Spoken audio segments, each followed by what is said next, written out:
प्राणी भावना से ही भक्त बनता है। भावना में भक्ति है और भावना में ही भगवान का निवास है। यह अधिक सोचना चाहिए कि भावना कैसी होनी चाहिए, न कि यह कि ध्यान किसका। जिसकी जैसी भावना होती है वह भगवान को भी वैसे ही देखने लग जाता है। यदि मनन हो तो भावना बड़ी स्थिर हो जाती है। साधक विचलित नहीं होता। ऐसा भाव सजग करना चाहिए, चिंतन करना चाहिए, ऐसा जीवित भाव हो। जब हम आराधन करते हैं, हम में से कई साधक आवेश में आ जाते हैं। एमए के एक विद्यार्थी को बहुत ही आवेश आया। उसने कहा कि यदि मुझे ऐसा दूसरे स्थान पर हुआ तो लोग पागल समझेंगे। मैंने कहा कि भाव को चैतन्य रखो।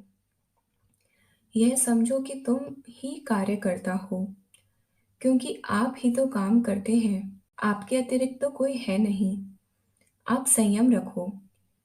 तो घर पर वह ठीक रहा। वह साधक एक बार जालंधर गया, होटल में एक कमरा लिया। वहां उसको एक बार आवेश आ गया। उसने होटल वालों को कहा कि मेरे पिताजी को तार देना और स्वामी जी को भी सूचित करें। उन्होंने पूछा, किसी ने तुम्हें कुछ खिलाया तो नहीं? उसने कहा, कुछ नहीं। अंत में वह जब चैतन्य हुआ तो पूछने लगा कि तार तो नहीं दिया। उत्तर था कि देते कैसे, तुमने ठीक प्रकार पता भी नहीं बताया था। भावना यदि न बनाए तो मनुष्य माया के वश रहेगा अथवा किसी अन्य वस्तु के। साधक अपने मनोबल को दबने ना दे। वह यह चिंतन रखे कि जब चाहूंगा आवेश उतार लूंगा। इसीलिए तो मार्गदर्शक की आवश्यकता है। भावना बनाकर यदि आराधन किया जाए तो साधक ऐसा अनुभव करते हैं कि अपनी सत्ता नीचे से ऊपर को उठी है, अपनी शक्ति ऊपर को जाती है।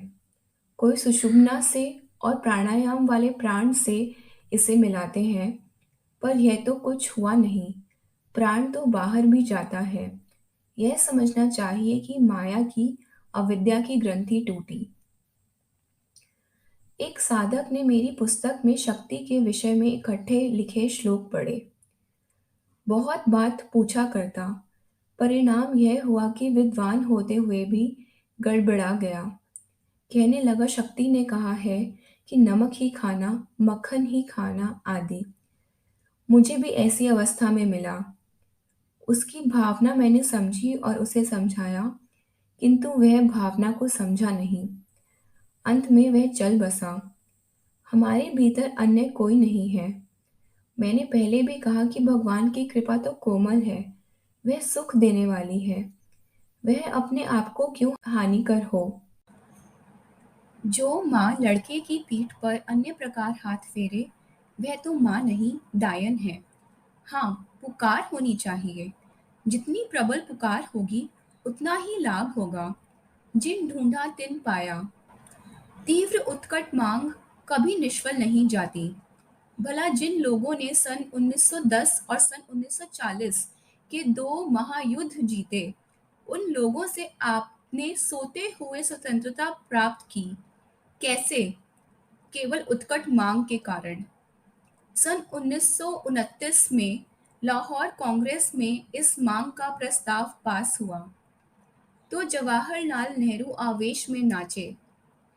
इससे तरंग उत्पन्न हुए कि इतनी शक्तिशाली जाति ने बड़ी प्रसन्नतापूर्वक जाना स्वीकार किया। मुझे कहना यह है कि मांग कितनी प्रबल है।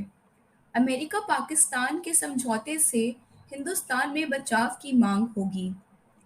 मांग तीव्र होगी तो केवल आलोचना समाप्त होगी। क्यों ना हमें परमाणु शक्ति की गवेषणा में सफलता होगी। सम्मिलित शब्द से आज तक जो मांग हुई वह सदैव सफल हुई। बस मांग उत्कट हो। जे तैनू यार मिलन दी चाह, सिरधर हथेली गली मेरी आ। जब मांग उत्कट होती है तो दशम द्वार से कृपा होती है। यह दशम द्वार ऊपर है, 9 द्वार नीचे हैं। जब राम कृपा आती है तब शक्ति, ज्ञान, आनंद आता है।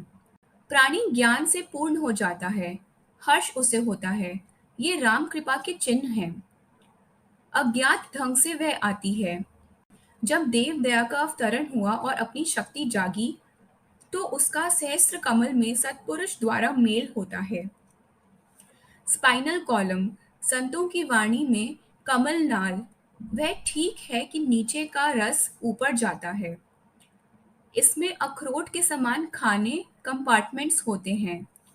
कोई खाना हिसाब का, कोई यह बड़ा वायरलेस स्टेशन, और यह पता नहीं कि यहाँ कहाँ कहाँ से चंद्र सूर्य लोक की तरंगे आती हैं। जब राम राम का उच्चारण हुआ तब अपनी शक्ति जागी। दोनों के मेल से उसका परमात्मा का मिलाप सत्पुरुष द्वारा हुआ। यह मिलाप की गांठ ऐसी है, एक बार जोड़ी तो फिर सदा मिलाप होता है। शुद्ध भावना से अब भी बांधी जाती है। पहले यह इंद्र ने बांधी, राक्षसों के वैद्य शुक्राचार्य से भेद लेकर, फिर इंद्र की जीत हुई। तो यह सत्पुरुष संयोग ग्रंथि बंधी, तो इससे कल्याण अवश्य होगा। यह हो नहीं सकता कि राम मांगी वस्तु हथेली पर रखकर वापस लेगा। सो यह राम कृपा की बात थी, और यह बात आराधना करने वालों को समझनी चाहिए। श्री राम कृपा अवतरण का बल हुआ, तो फिर इसका कभी नाश नहीं होगा। विश्वास तथा विचार होना चाहिए कि अब हमारा कल्याण अवश्य होगा। इस भावना क्षेत्र को बढ़ाना चाहिए।